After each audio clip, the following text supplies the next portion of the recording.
Seorang anak laki-laki asal Bangladesh dapat menganggap dirinya beruntung masih hidup setelah bersembunyi di kontainer pengiriman. Bukan tanpa alasan mengapa anak laki-laki asal Bangladesh ini berada di kontainer pengiriman. Anak laki-laki asal Bangladesh ini terkunci di kontainer saat bermain petak umpet. Tak cuma sehari, dia terjebak selama 6 hari dalam kontainer. Dilansir dari Auditi Sentral pada 17 Januari, saat menurunkan peti kemas dari kapal Bangladesh, staf di Port Klang, Malaysia terkejut melihat seorang anak laki-laki yang kebingungan dan kurus keluar dari salah satu peti kemas. Dia tidak berbicara bahasa lokal sehingga otoritas pelabuhan tidak bisa mendapatkan informasi apapun darinya.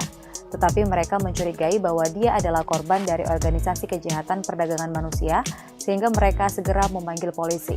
Ternyata bocah itu bermain petak umpet dengan teman-temannya di kota asalnya Chittagong, Bangladesh dan memilih kontainer pengiriman sebagai tempat persembunyian.